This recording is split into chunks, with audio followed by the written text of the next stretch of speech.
She smoothed her dress outside the restaurant window, took one breath, and walked in ready to meet a stranger her brother swore would change her life. Then she saw him. Not a stranger. Her boss.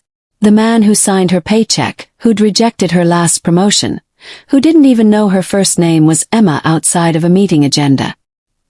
He stood up from the table, stunned into silence. She stood frozen at the door. Neither of them moved. Neither of them spoke. And somewhere behind the kitchen doors, a waiter was still holding 2 menus, wondering why nobody wanted to sit down.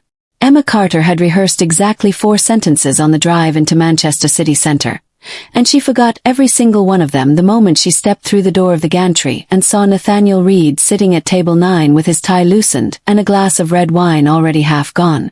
For a second she thought her mind was playing a trick on her. The lighting in the restaurant was low, amber, forgiving. Maybe it wasn't him. Maybe it was a man who simply looked like the managing director of Ashford Developments, the man she'd sat 3 feet from in a Monday planning meeting 11 hours earlier. Then he looked up. And his face did the same thing her face was doing. A flicker of recognition, followed immediately by the particular horror of realizing a mistake has already happened and there is no way to undo it. "Emma," he said, standing halfway out of his chair as though his body hadn't finished deciding whether this was real. "Mr. Reed." Her voice came out thinner than she meant it to. The waiter appeared at her elbow, oblivious, gesturing toward the empty seat across from her boss as if this were the most ordinary evening in the world.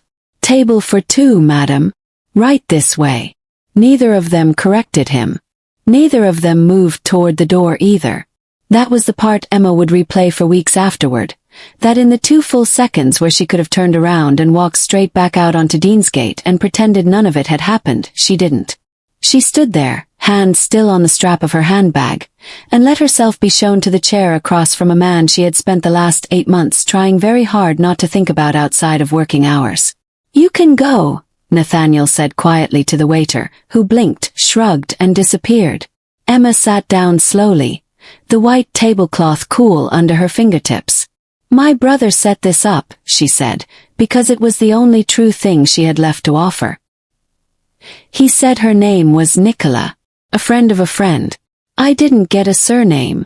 My sister did the same thing to me," Nathaniel said. "She's been trying to marry me off since Christmas. Told me his name was Nate. Didn't mention he ran a marketing department 3 floors below my office." They sat in a silence that had weight to it, the kind that presses on your chest instead of your ears. Around them, the restaurant carried on exactly as it had a minute earlier, a couple laughing 2 tables over, a bottle being uncorked somewhere near the bar, completely unaware that the 2 people at table 9 had just had the ground quietly removed from under them. "This is..." Emma started. "Ridiculous," Nathaniel finished for her, and something in the way he said it wasn't quite a complaint. There was the faintest edge of a smile behind it, gone before she could be sure she'd seen it.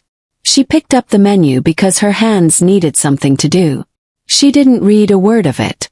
3 days earlier, she'd been standing at the school gates in Chorlton, waiting for her daughter Poppy to come barreling out of year 2 with a painting under her arm, when her brother Daniel had cornered her with the particular stubbornness only a younger sibling can manage. "1 dinner," he'd said. "That's it. You've said no 4 times, Em, and I'm done listening to you say it. You work 50 hours a week, you haven't been on a date since Ben, and Poppy's not going to remember you smiling if you don't practice doing it somewhere that isn't a school car park." "I smile plenty," she'd said, which wasn't strictly true and they both knew it. "His name's Nate," Daniel had told her. "Works in property or development or something in that world. Friend of Chloe's from the gym. Kind. Doesn't talk about himself too much, which, knowing you, is probably a plus." She hadn't asked for a surname. She told herself it was because surnames didn't matter on a first date. The truth, if she'd let herself sit with it, was closer to the opposite. She didn't want a full name to attach a full person to, in case that person turned out to be someone she could actually lose again. Poppy had settled it in the end, the way 7-year-olds settle things without knowing the weight of what they're settling. "You always tell me to try new things even when I'm scared," she'd said, swinging her legs on the kitchen stool while Emma packed her lunch for the next day. "So you have to go." That's the rule you made up. Emma hadn't been able to argue with her own rule thrown back at her in a small, certain voice. Now, sitting across from her boss with a menu she wasn't reading, she thought about how differently she would have prepared for the evening if Daniel had simply said the word read. I should tell you, Nathaniel said, breaking the silence first, that I very nearly cancelled this 3 times today. Why didn't you? My sister threatened to tell our mother I was avoiding my own life again. He turned his wine glass a slow quarter turn on the tablecloth. Turns out that's more frightening than most board meetings. Emma laughed, a real one, short and surprised out of her, before she could stop it. It was the first time she had ever heard him make a joke that wasn't dry enough to double as a policy memo. I nearly didn't come either, she admitted. I told myself it was because I had a full inbox. It wasn't really that. He looked at her properly then, the way he never quite did in the office, where his attention was always split 3 ways between a laptop, a phone, and whichever site manager was calling with a problem. Here there was nothing to split it. Just her across a candle, in a restaurant that suddenly felt far too small to contain the size of what neither of them was saying. The waiter drifted back with the confidence of a man who assumed the awkwardness had passed. Have we decided? 2 more minutes, Nathaniel said, and the waiter melted away again. Monday's going to be strange, Emma said quietly. Monday's going to be a disaster, Nathaniel corrected, but he didn't look like a man dreading it. He looked like a man doing arithmetic on a problem he hadn't expected to enjoy solving.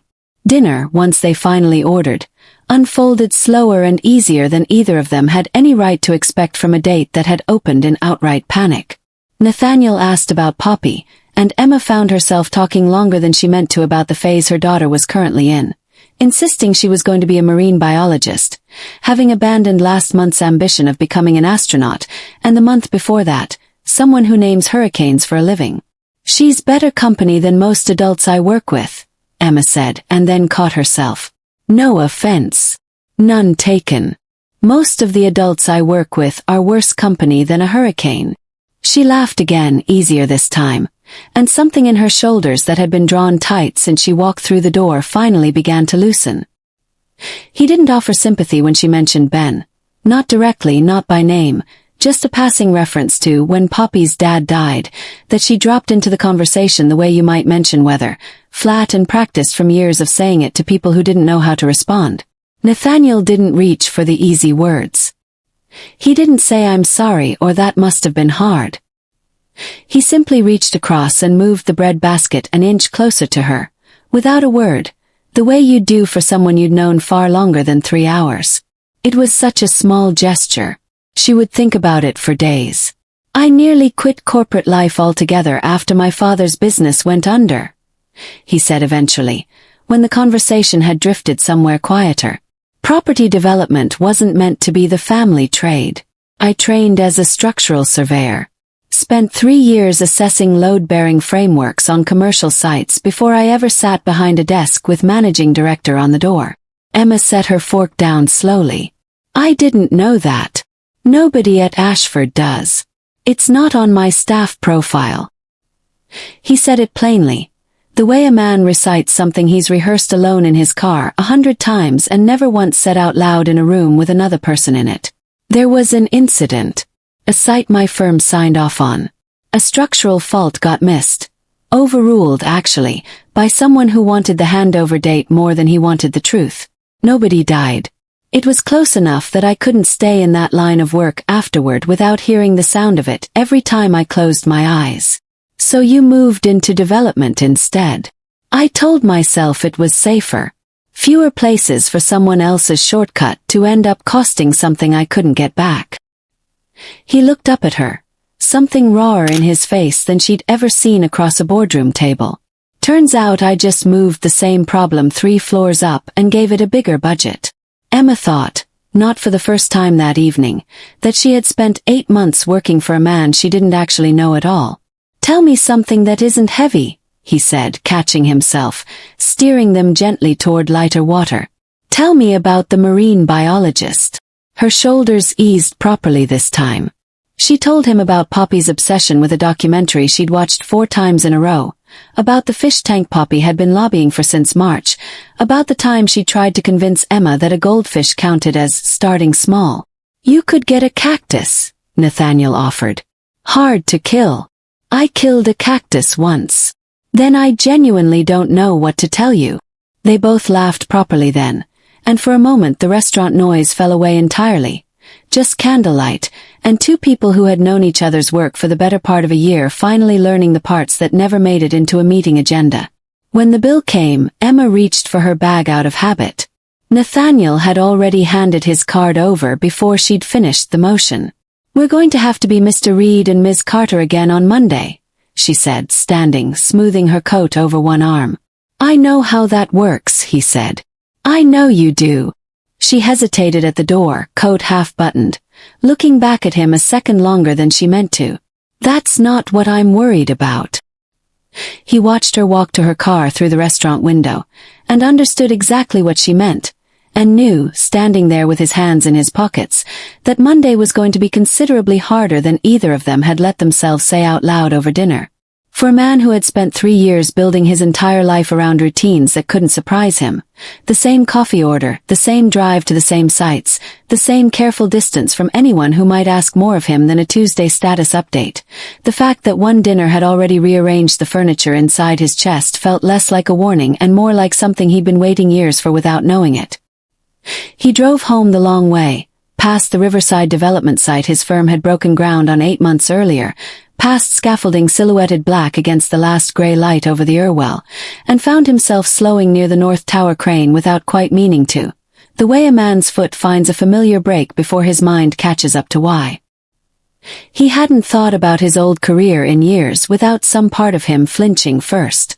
Tonight, for the first time in a long while, the thought arrived quiet instead of sharp. Emma, meanwhile, sat in her car outside the restaurant for a full 10 minutes before she trusted herself to drive. She wasn't crying.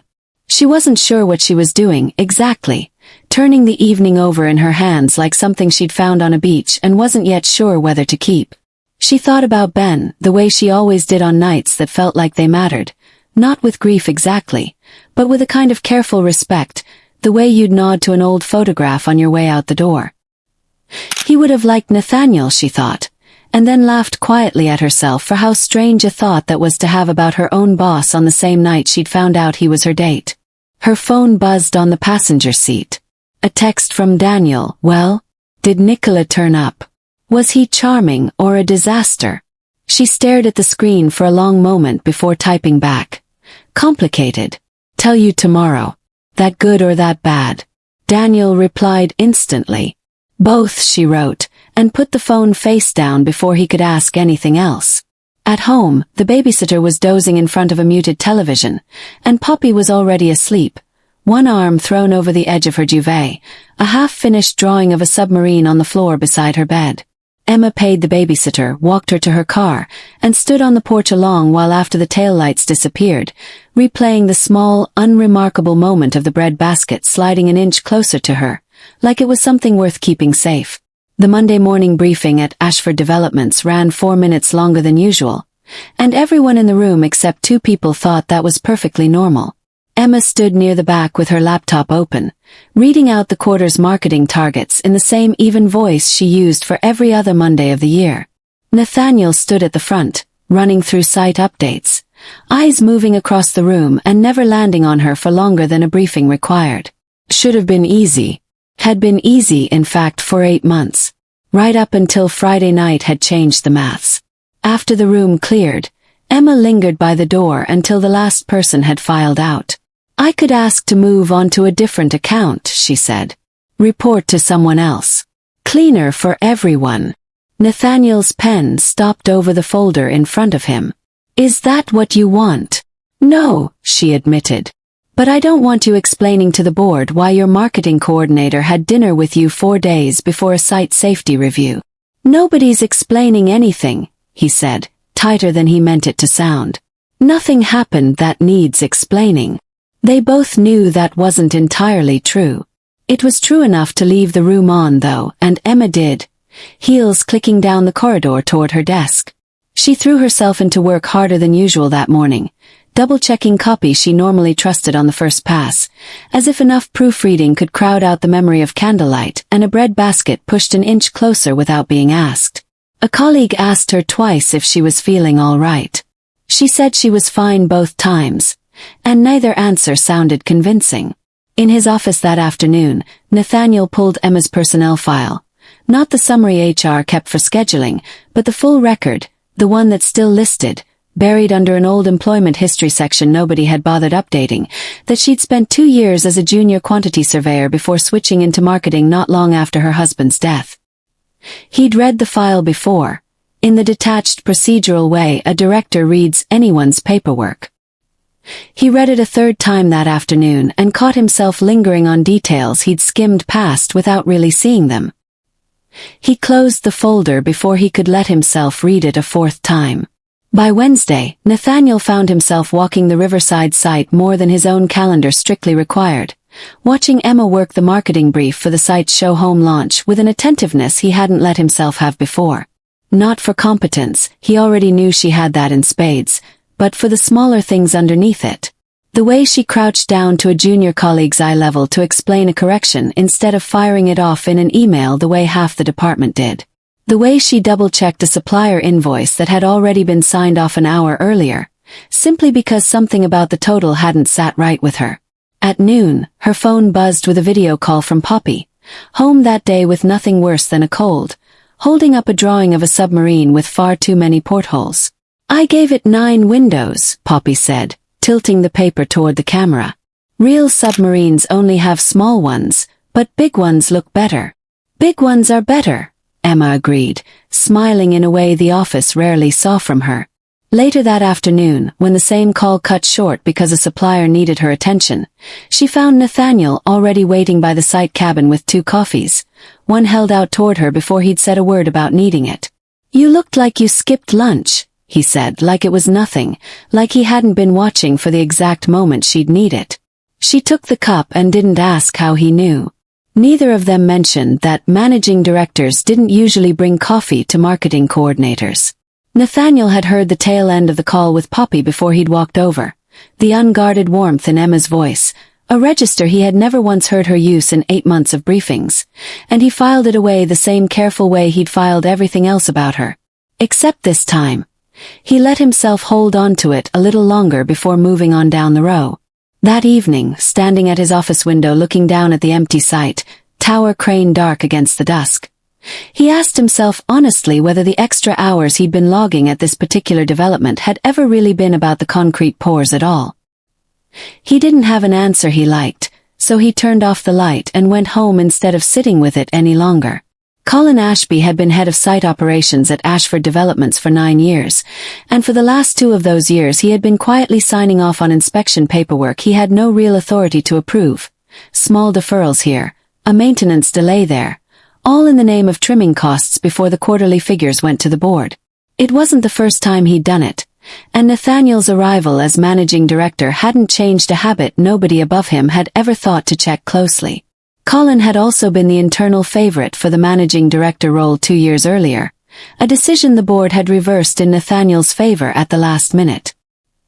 He'd smiled through the announcement and complained about it privately to anyone who'd listen ever since. He noticed Emma noticing Nathaniel that week. He noticed everything when it suited him. "You're spending a lot of time down here for someone in marketing," Colin said, falling into step beside Emma near the site office, hands in his coat pockets, tone almost friendly. "People should talk about the campaign photography, not gossip," Emma said, not slowing her pace. Colin let it go outwardly, but his eyes tracked toward Nathaniel across the yard, and something in his expression settled into a coldness that had nothing to do with campaign photography at all. He'd spent 2 years telling himself the top job would eventually come back around to him. Watching Nathaniel linger near a member of staff who wasn't his usual sort felt, to Colin, like the first crack in the armor he'd been waiting for. Proof he could use when the moment was right. That same week, Colin quietly signed off on a deferral of the full structural inspection on the Riverside tower crane, pushing it back another quarter to protect the department's cost report ahead of Friday's board figures. He signed the form standing up, coffee in one hand, The way a man signs something he stopped thinking of as a decision at all. Nathaniel noticed the deferral 2 days later while cross-referencing the site's equipment logs, a habit left over from a career he supposedly didn't practice anymore. He flagged it to the site manager, who shrugged and said Colin's office had already cleared it. Nathaniel let it sit for a day, uneasy, before deciding it was worth raising formally. He called an informal technical review the following Monday. No agenda circulated in advance, just Colin, 2 independent structural engineers from an external firm, and because 8 months of trusting her instincts on the site had already made the decision for him long before Friday's dinner ever happened, Emma too. The engineers spread the inspection photographs across the table without much ceremony, expecting a routine sign-off. Emma pulled the third photograph back toward herself before anyone else had finished with the first. "This isn't where from load cycling," she said, sliding the image across the table. Her old training surfacing in her voice with a precision that surprised even her. "This is fatigue cracking at the connector joint. It needs a full structural teardown, not a patch and a signature. We patched it in the spring," Colin cut in, voice sharpening. "It passed. It passed a visual inspection," Emma said evenly. "Not a load test. Those are 2 very different things, and you know it." Colin's voice climbed half a register, color rising in his neck. "I don't need someone from marketing rewriting engineering assessments in front of an external firm." "She's not rewriting anything," Nathaniel said, calm and final, closing the folder in front of him. "She's reading it correctly, which is more than I can say for whoever signed off on this deferral last week. Schedule the teardown. This week. Full stop." Colin agreed out loud and disagreed with every muscle in his face. He gathered his papers and left first, and in the doorway he glanced back at Nathaniel and Emma a beat too long, the look of a man already deciding how he'd use what he'd just seen, filing it away the same careful way Nathaniel had once filed Emma. That night, well past midnight, a warning alarm sounded on the Riverside Tower crane's control panel for 11 full seconds before it cut off on its own. The night crew barely registered it over the wind coming off the river, and nobody logged the incident in the shift report. By the time the morning shift clocked in, the alarm history showed nothing at all, as though it had never happened. Emma heard about it secondhand from a site worker outside the gate, and something about the way he described it didn't sit right with her at all. She went looking for the one person who'd been on that site longer than the alarm system itself. Walt Sanderson had run the yard crew at Ashford Developments for over 30 years and had 6 months left before retirement, a date he counted down out loud more often than anyone cared to hear. He kept a small spiral notebook in his jacket pocket that nobody had ever asked to see, mostly because nobody remembered it existed. "You didn't hear this from me," Walt said, sliding the notebook across a workbench in the site cabin, voice low even though they were alone. "But I've been keeping my own record since Colin started asking me to sign off on inspection sheets for checks I never actually did. 3 times over 2 years. I always meant to say something. Kept telling myself I'd say it once it couldn't cost me my pension." Emma flipped through pages of dates and initials cross-referenced against maintenance records that told a much cleaner story than the truth ever had. "Why tell me now, Walt?" "Because you're the only one who looked twice at that crane and didn't stop looking," Walt said, closing the notebook gently, like it was something fragile. "I trust you'll do something with it. I never had the nerve myself." Emma drove straight to Nathaniel's flat that night, notebook in hand, headlights cutting through fog rolling off the river, radio off, the whole drive silent except for the wipers clearing a fine mist off the windscreen. She didn't rehearse what she'd say. Some things didn't need rehearsing anymore. He opened the door, immediately alert at the sight of her face. They sat at his kitchen table until 2 in the morning, cross-checking Walt's notes against 2 years of maintenance filings, coffee going cold between them. Somewhere around the 40th page, Nathaniel looked up at her and understood, fully and without a shred of doubt left, that every instinct he'd trusted about her for 8 months had been earned. "I'm pulling the tower crane offline first thing," Emma said, closing the notebook. "Full shutdown, full inspection before another shift touches it. Colin won't like that." "Colin doesn't get a vote," Emma said. And for the first time all night, something in her voice sounded steady again. The following morning, before the shutdown order reached the site supervisor, Colin pushed through an early load lift he'd already been warned to hold, overriding the delay himself to protect a delivery deadline he badly needed to hit before Friday's board figures went out. Emma was midway across the site, coffee in hand, when she heard a groan of metal too sharp and too sudden to be routine, coming from the tower crane's main connector joint. She didn't think. She ran, shouting the evacuation call before her brain had fully processed what her ears already knew, waving two site workers clear of the swing radius seconds before the load shifted overhead. Dust sifted down from the joint in a fine gray curtain, catching the morning light for half a second before the crack widened. The joint gave with a groan that echoed off the scaffolding. The jib dropped 6 feet before the emergency brake finally caught it, the load swinging wide over empty concrete instead of over anyone's head. Nobody was hurt. Nobody came anywhere close. Nathaniel arrived at a dead run, breath ragged, coat unbuttoned, and found Emma standing at the base of the crane, hands shaking slightly at her sides, staring up at the bent connector joint like it was a wound she recognized on sight. He didn't say anything about the last week. He looked at what she'd just done and understood, watching her work through the aftermath, that he had never actually seen the full shape of what she used to be until this exact morning. Colin reached the scene minutes later, already talking, already assembling the story he needed.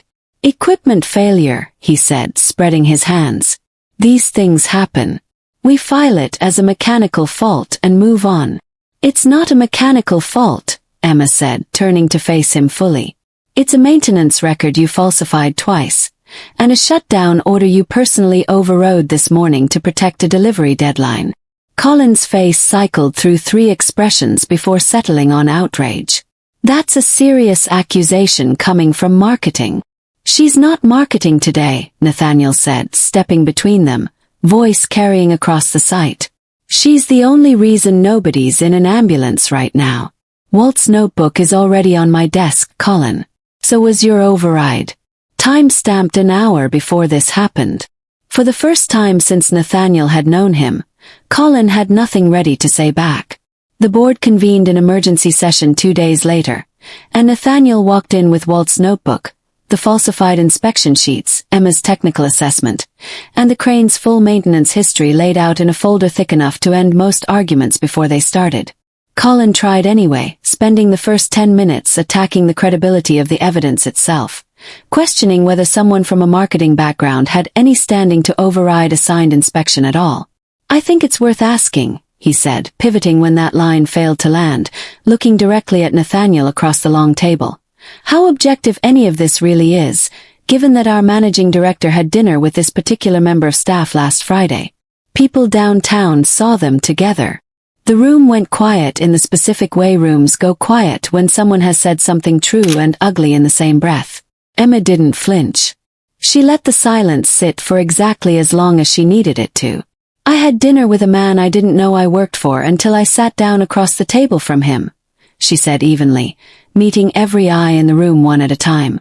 "What I'm presenting today is a connector joint that failed under load, 2 years of falsified inspection reports, and a shutdown order you personally overrode yesterday morning. None of that has anything to do with where I ate dinner on a Friday night.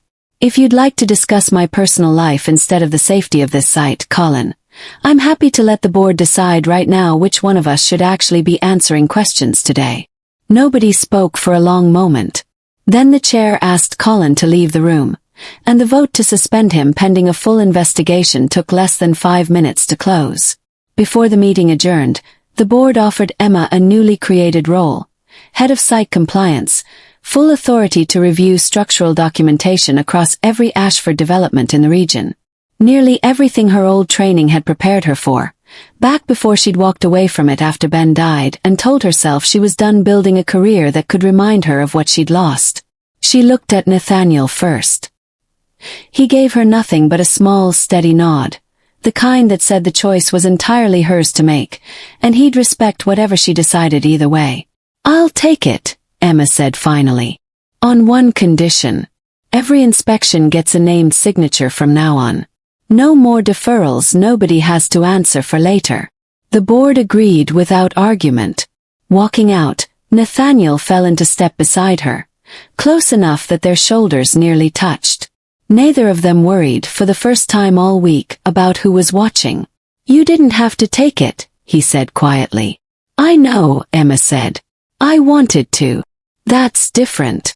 She let that sit between them the rest of the walk to the lift, and it felt, for the first time since the connector joint had cracked, like something settling back into place instead of coming apart.